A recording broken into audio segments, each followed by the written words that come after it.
You know, here's one of the hubcaps from the red Oldsmobile in that accident. We found this here in the woods. There's another one sitting here right behind me. Take a little walk. I want to show you this roughly 50-foot stretch here on this side of the guardrail, by the way. This is where the car came through. All the trees are swept over before the car took a terrifying 25-foot plunge right down the embankment. Summer construction and heavy congestion means troopers are going to be busy all summer long playing that game of point, click, and ticket.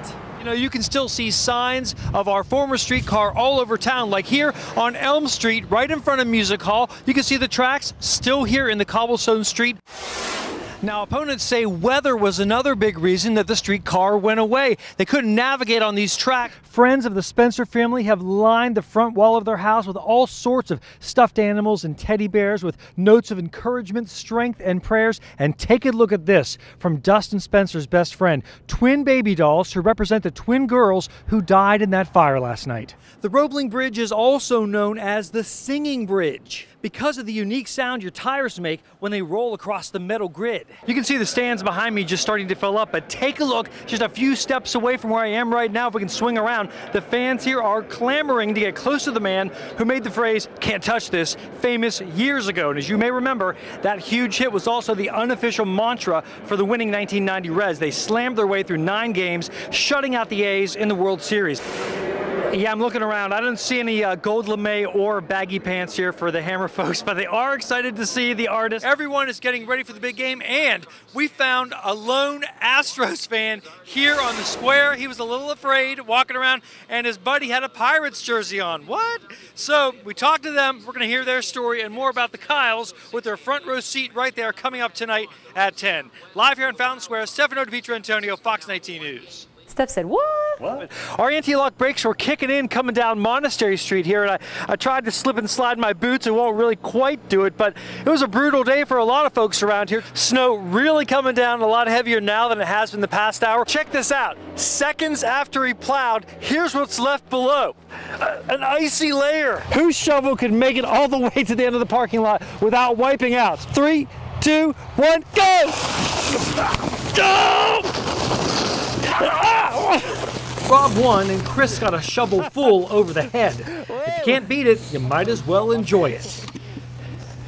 No doubt about it. I'm just glad I didn't wipe out in the middle of that parking lot. Hey guys, I'm here at one of my very favorite places to visit, the Gorman Heritage Farm, in the middle of this beautiful yellow field of sunflowers. And something else beautiful and yellow you might find hanging out in the yard. It looks like this. It's a prehistoric fruit. Some people call it a hedge apple. Some people call it an Osage orange or monkey brains. Whatever you call it, you want to make sure your pets or your kids don't try to take a bite out of it. Here's why. KT Barbecue owner Kenny Tessel told me, though, his business was down 40%, and that was before his sales, though, got a big boost from his busty mannequin mascot. Friday, you couldn't even find the eye in this thing. Now it is so well defined. We're going to fly you down right now inside the eye of the store. Although some people found it difficult to get around town today, I found a little easier way. All right, kids, heave! Gotta get back to Fox 19. Oh, it's gonna be a long ride. Right now, Cincinnati's live, local, primetime news. The Fox 19 10 o'clock news. Your home for news. 911, where's emergency? My son is not breathing. A parent makes a desperate call for help. In the words of the 911 operator, save a young life. Right now. Good evening, I'm Dan Carroll. I'm Tricia Mackey. It's the reason 911's there, and tonight a 3-year-old is alive because of it. Fox 19 Stefano D is live with an exclusive story. It's an amazing story you're going to see only on Fox 19. Tricia, Dan, Julia and Aaron Huber will never forget their Sunday night. It started with a relaxing swim in the family pool and could have ended tragically. The parents are being praised for their fast actions, and so is the dispatcher that talked them through CPR over the phone and saved their little boy Waylon's life. Oh my God. My son is not breathing. That's Waylon's mother, Julia, trying to stay calm. His head just slipped under. Dispatcher Ryan Ashley. He's not breathing right now? No, he's not. The 3.5-year-old was in his parents' sight. Sitting right here, just looking at a magazine, and my wife was sitting on the swing, she said, "Can you see him?" I looked over, and he was kind of in the pool, kind of just floating there. Dad Aaron jumped in and pulled his little boy out. I can talk you through CPR if you'd like me to. Hang on. Ryan guided them over the speakerphone. All right, kneel next to his head there. I'm kneeling next to his head. And pinch his nose so all the air don't go out of his nose. Give slow breaths until the chest rises. Make sure you can see the chest rising. Just a few breaths, and he started spitting up some of the water that he swallowed. Is he breathing? He's moving now? Breathing very, very shallow. Okay. Okay, he's crying. Okay, so he's got air then. Time on the phone, 3 minutes, 20 seconds. For the Hubers, a lifetime. Okay, thank you. Thank you. He did say, I was trying to swim back to the ladder and I couldn't make it. But unknown to them, he'd taken his floaties off. It's a bit, surreal. Just one of the weirdest, craziest things that we've ever been through. This is the main 911 dispatch center, and when the call came in, the entire team had to take action. I'm the eyes on the scene, finding out what's going on, trying to get the child breathing. While the others dispatched an ambulance and medics to the scene. That was about 11 hours into my shift. I was pretty much shot after that. And for little Waylon, clutching his stuffed animal, catching up on some seriously needed sleep. We didn't want to wake him up. Dispatcher Ryan says this was a first for him, talking someone through CPR on a child. And like baby Waylon, he says he slept like a baby last night. And once the E-Squad called dispatchers back and let them know the boy was okay, he said there were high fives all around. Stefano DiPietrantonio, Fox 19 News. Going to re-rack that one. You can go to our website, fox19.com, and watch it again because that's worth it. Well, whether you call it the Big Butter Jesus, the Touchdown Jesus, there are more than 100 reasons right back here why it will not be called the Pita Jesus. Pastor Lawrence Bishop has been a cowboy all his life. Do good to them, they'll be good to you. Raising cattle and quarter horses, these animals are his life. Hopefully somebody will make Big Macs out of them one day. I'll make a profit. So when a PETA donor suggested replacing the statue at his church, if I wanted to promote somebody's agenda, they'd be the last person in the world. It would show Jesus. The only requirement is we want him to be holding a sheep. And the message, blessed are the merciful, go vegan. The hope of our donor, which we share completely, was that we would be able to take over the statue and use it to promote Christ's message of compassion and nonviolence. But to be merciful, he's talking about showing mercy to those who trespass against you. And so he is a God of mercy, but they're sidetracked on everything. PETA is. A little bit loony and a little bit far out. For the animals at the end of the day, it's a gruesome, bloody end that can't be reconciled with mercy or compassion, and certainly can't be reconciled with the idea that the animals were treated well. The church has gotten lots of offers from different sculptors. Some new ideas, and one with him standing with his arms outstretched, which I like that one. He is a lot of things to a lot of people. For people that are hurting, especially in rough economic times, and we've had people who were contemplating suicide driving down the highway. They said that sign did something to them. It gave them hope, and it turned their whole life around. The statue drew protesters and police at the first services after the statue burned. Pastor tells me he expects to have police presence again at services Wednesday night. In Butler County, Stefano DiPietrantonio, Fox 19 News. A struggling businessman in Hamilton County makes a big gamble, and it's paying off big time. Yes, it is. It's the one-year anniversary of a court battle to keep his buxom mannequin mascot out front of his Reading barbecue store. Fox 19 Stefano DiPietrantonio is live in Reading with more about the beef over one man's pork palace. Steph?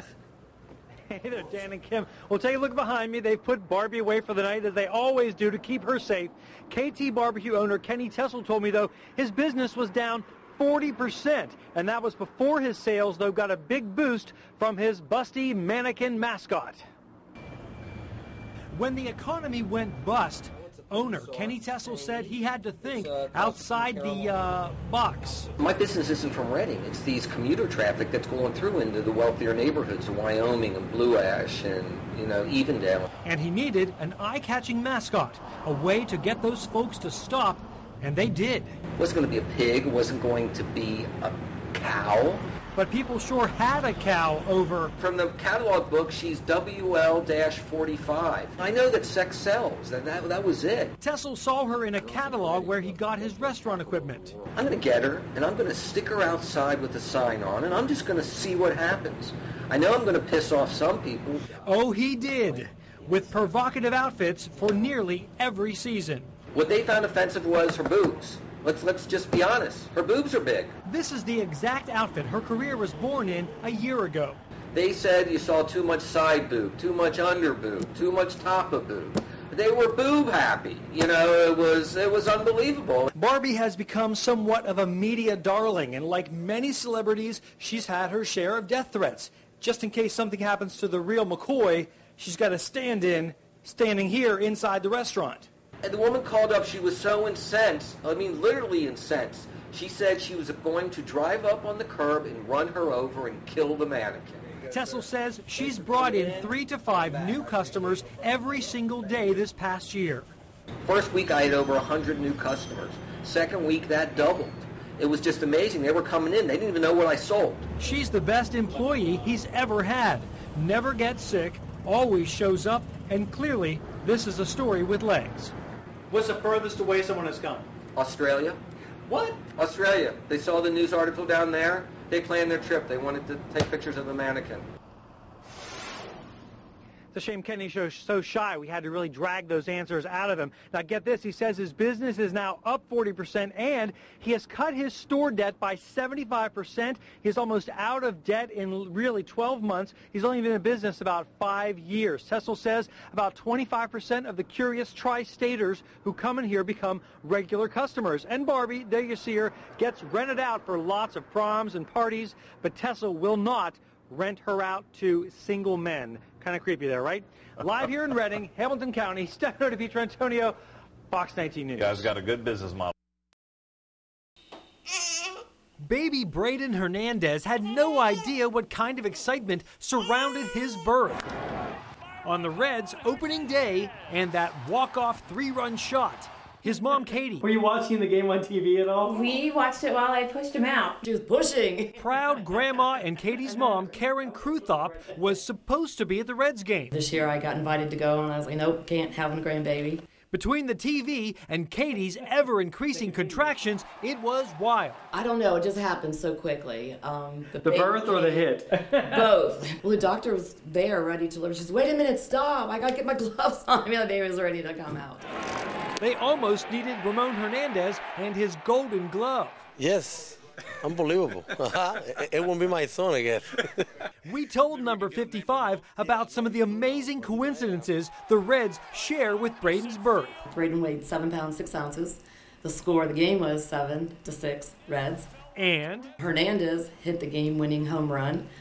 Our little baby's Hernandez. And the girlfriends that I would have gone to the game with sat in row 430 or section 432, and he was born at 432. So he's a Reds fan. From his head to his tiny toes, and already practicing his 7th inning stretch. That was Let's Go Reds in baby speak. Not even 24 hours. Proud grandma Anna Hernandez got in from Texas just in time. He's a perfect angel. Her son Chris, the baby's father, called and simply said, he's here. Congratulations for the person that gave the birth that day to the child. It's a wonderful thing. Have a baby, I have 3. Got one like that, and then it's something that you don't know. Maybe the little baby's going to be a major league player one day. This is meant to be. He's going to be a baseball player. Stefano DiPietrantonio, Fox 19 News. Well, there are some things in life that are good to the last drop, but now the temperatures are on the rise. One drop could be your last. Talking about those huge icicles. They are getting big out there. Are they all over your house or your building maybe? Well, they're soon coming to a sidewalk near you. Fox 19 Stefano DiPietrantonio keeping you safe tonight, Steph. You had a few close encounters today, huh? Absolutely. A few close encounters of the frozen kind, and I was not alone. From downtown to Campbell County, we were dodging icicles left and right. Like icy fingers dangling from the sky, they wait.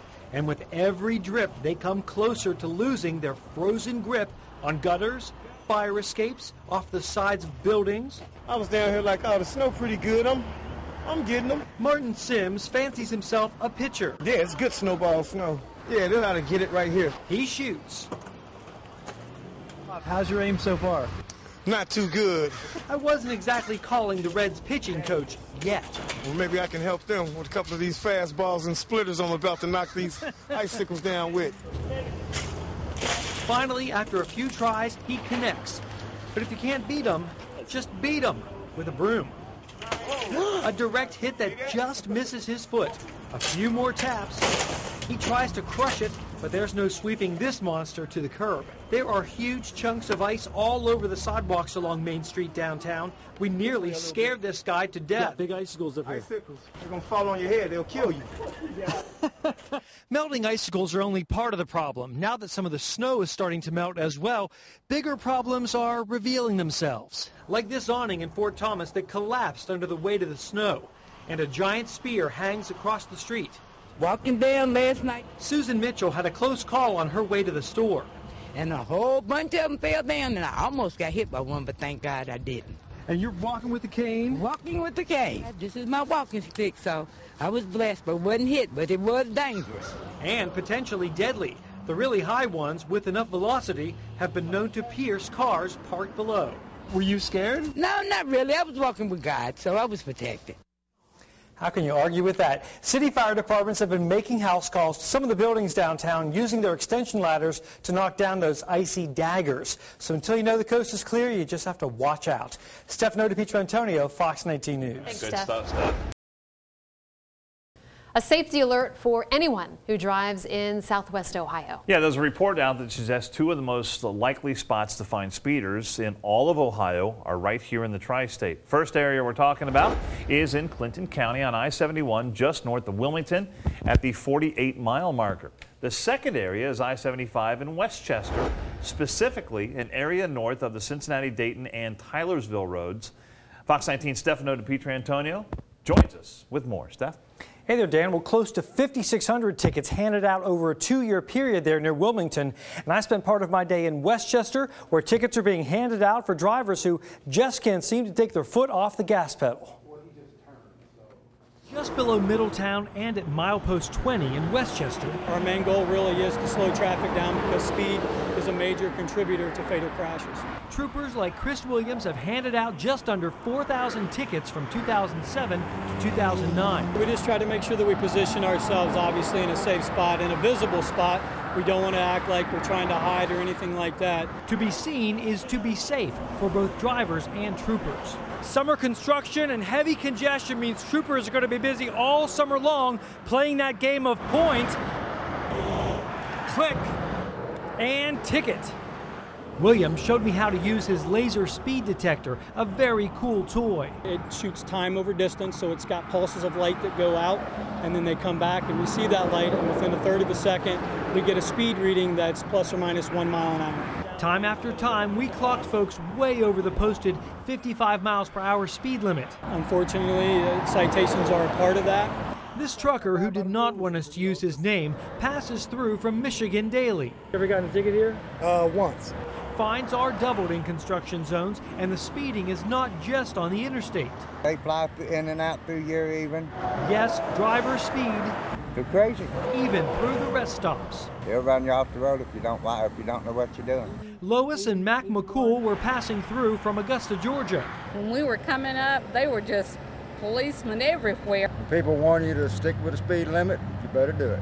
Trooper Williams says it will do no good slamming the brakes. Once you see us, we've already got a speed reading typically. So then that just lets us know that you've hammered the brakes, we see the nose drop, and we still get a tracking history from there. So you got to slow down. Again, troopers stress speed is the main cause of fatal crashes. Other distractions like texting and also drunk driving. The ticket numbers may sound huge, but troopers say they are saving lives. Stefano DiPietro, Antonio, Fox 19 News. Thanks, Steph.